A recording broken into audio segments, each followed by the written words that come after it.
When it comes to online commentary, people express a lot of passion. But what about in the real world? In BAMM.TV's comment box, we hit both the net and the streets to find the most controversial comments from the world of music and fire back some of our own. I'm Ian McPherson from BAMM.TV, and I'm here every episode to pick out the best opinions and provoke the juiciest debate.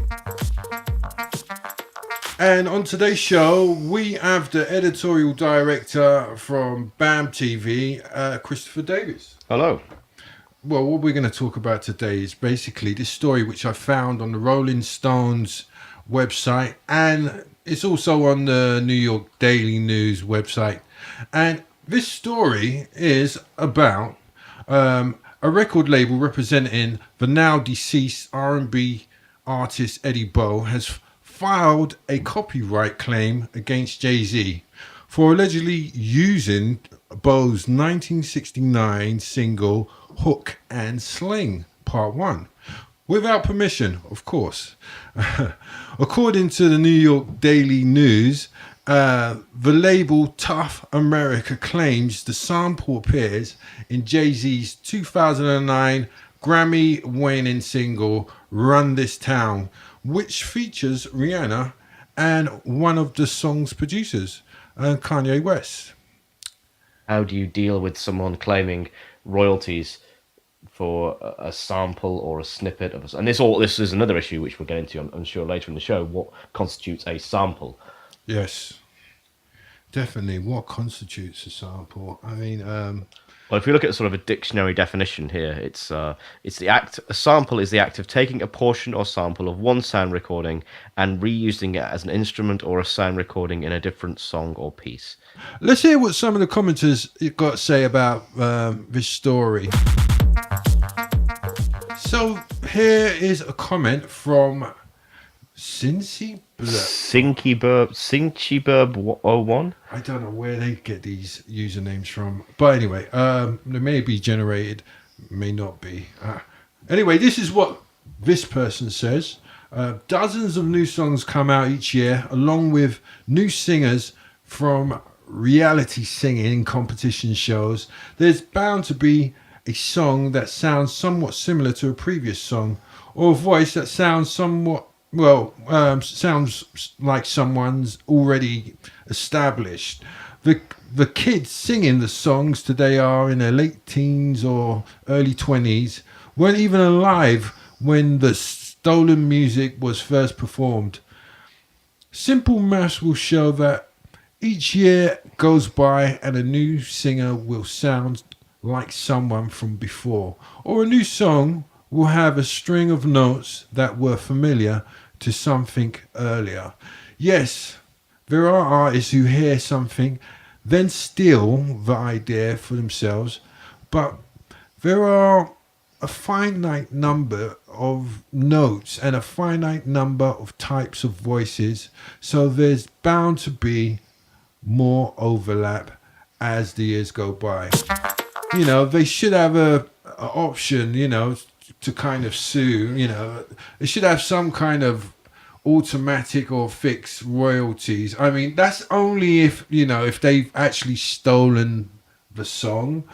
And I think the timeline plays a big part in it. If it's like a generational gap and, all the new kids are buying all these tracks, haven't, even heard of this song before in their lifetime, it was in their parents' lifetime. I think it's new money, old song, new money. I think it's important to remember that generational gap doesn't really exist anymore in music. 30 years ago, if you wanted to hear this Eddie Bo record, you might have had to go to some obscure record shop and pick up a vinyl copy. Whereas now, all a 15-year-old kid would have to do is click on YouTube and have it immediately.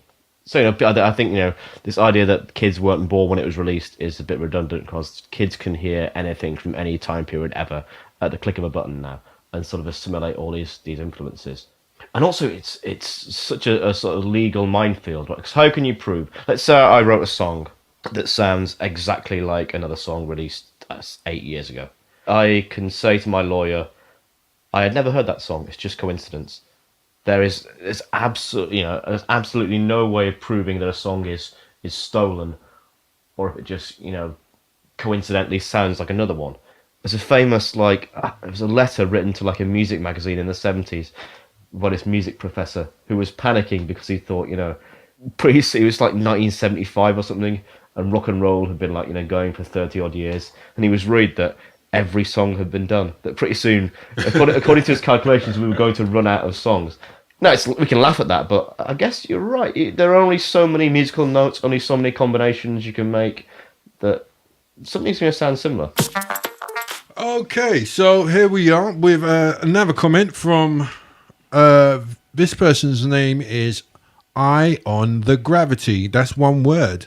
And it reads, it doesn't matter technically if there is anything in a song that was taken from an existing work and it wasn't cleared with the current copyright holder, that's infringement and subjected to a legal lawsuit. Basically, it's a musical plagiarism. When it becomes recognizable because it's been through certain processes and filters and stuff like that, I mean, isn't it a new work? Isn't it a new piece? Isn't it something else now? I wouldn't say it is, because you've still taken that sound that someone worked to create, and you've added your own thing to it. But if I'm you're putting in some kind of work as well. But if I'm building a house and someone else turns up before me and does the foundations, surely they deserve some of the money for doing that. I mean, but this is all assuming that the sample has been taken from this song. Now, Jay-Z and Kanye West are not confirming this, or yeah, I can understand that. Well, in terms of Jay-Z kind of confirming it is another area I would think to discuss. But in terms of Kanye West being one of the producers, well, he would know, because he was probably one of the people who was privy to know what samples was used on the track. Now, let's say hypothetically, let's say Kanye West did take this sample and he processed it and made it totally different from what it originally sounded like. He may well agree with you that it's a new work, but the fact is, this is the trouble. We have creative minds who work on music, and we have very logical, cut and dry, right and wrong minds who work in the law and legal issues. Yes. So a musician, would want to look at creative nuances and the different variations of the creative process. A lawyer would say the law is the law, and this it doesn't matter what creative spin you put on it. This sample is still someone's property. And I think it's an age-old thing of creative minds meeting very straightforward logical minds. Bands like Portishead, for example, they may take like existing samples, but also scratch it up or manipulate it, and even take musical parts, and they probably reconstruct the songs from these noises. They kind of take it as a noise, almost like an instrument. It's a sound. And then there's a difference in an artistic sense. Yeah, in an artistic sense, it is something totally different. That sound is different. In a legal sense, especially in a legal sense from which people can make a lot of money, that's still someone's property. Let's look at another comment which we found online. This one's by Ozzy, and this is what Ozzy says. There are a lot of businesses out there who buy other people's intellectual properties and then make a living by suing people for it. They create a single worthwhile thing for themselves, and if you ask me, it's a slimy way to do business. I don't think it's ever that clear cut, but to play devil's advocate, I don't think these patent trolls who just do this sort of thing for a living. I mean, we can find it morally wrong what they're doing, but the fact is, it's within the letter of the law. Now, we can't. Therefore, is it really anyone's place to look at someone's motivation for getting? If I hear something that I think is mine has been stolen, I could be really genuinely creatively upset that my artwork's been stolen, or I could just be looking for a quick buck. It doesn't matter, because what they've done is illegal, and I'm good. But if I'm I don't know, if I'm working at a job and my boss calls me a nasty name, and I sue them for emotional distress, or I could genuinely be upset, or I could possibly be looking for a quick buck. Yeah, but I can still take that case forward. The law is the law, so it's almost a bit of a red herring. Is what these people do slimy? I think it is on a moral level. Yeah, let's say I hear of a new business. I don't know, magic toasters, right? And I think they're going places, right? So I see that, and before they can do it, I buy magictoasters.com as a web domain. Yeah, definitely. Yeah, and then they want it. They have to pay me £100,000. It's slimy. It's a thing that a total dick would do, but it is legal. So it's almost the law changes to represent that morality, or even if it should or should not. That's sort of an irrelevant point, I think, that the guy's making. Yeah, I think the law is actually behind in this case. In most of the cases, I think it needs to be overhauled, and because music's moving so fast and the genres are utilizing a lot of sampling and samples.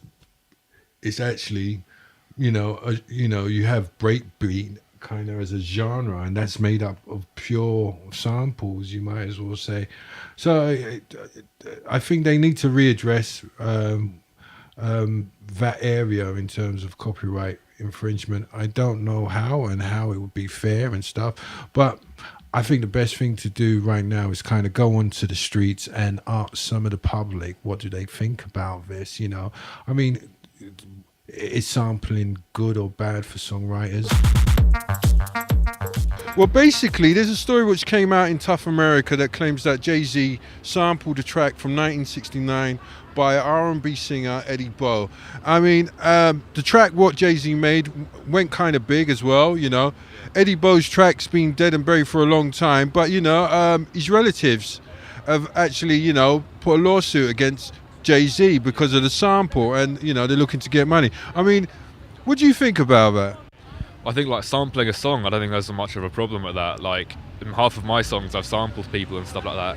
It's I don't really like the fact that he obviously didn't say anything to the family before he went and sampled the song, which I think that's probably the biggest problem. Had he asked the family, said, yeah man, I'm going to sample some of that music, I think there'd have been less of a problem had he given them some what's the word? Credit, permission for the original sample, and said on the physical copy of the album, this sample was from this song. I think that would sort of eliminate the whole negativity towards it. Where's the limits though? I mean, in terms of sampling, I mean, when does it become illegal? I mean, how much do you have to sample? Do you know? I don't know myself. I'm producing music myself at the moment. Sampling stuff like that, I use one-hit samples, words, and the occasional phrase, but you can't rip them off completely. There's obviously a limit, and I'd say the limit would be, I don't know, 4 bars or more. If you go over that and you're completely word for word, phrase for phrase, beat for beat copying them, then I think that's probably the cut-off. You're copying them too much there. You've done nothing to the song. It's not yours. What is sampling to you? Sampling, taking a piece out of another piece of music and using it to your liking, I guess. Either repeating it or, just using it to make your own composition. So how much of a sample would you think would start going into the area of law breaking? Law breaking. I would say if it gets too recognizable, I think geez, if it's barely like tampered with at all, I mean that's kind of pushing it. You know, taking, let's say, a 4 minute and 4 second clip out of a 4 minute and 10 second like song. So that's basically plagiarism, right? But taking clips here and there and mixing it up, I think it's a good thing for music. I think that depends how you look at it, really. I think that there should be some sort of way that he can, the person is deceased as well. The person's passed away. You're going to use a sampling song by the actual person. I think that somehow, to a certain extent, to a specific sort of extent, the person needs some sort of recognition for it. Whether I'm against it, I'm not really against it, because at the end of the day, fair enough that you sampling someone else's song, so someone else that produced the actual song, the actual beat.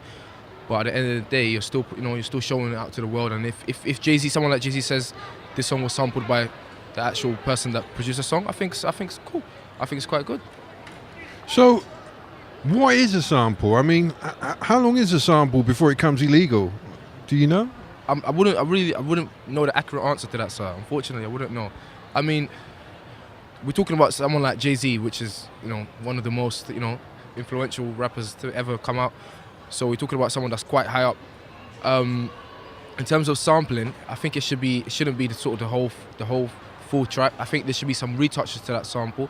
But then I think the person that's actually using the sample song to their project, I think they should be able to acknowledge the person that actually made the sample, that actually made the actual song, produced the song.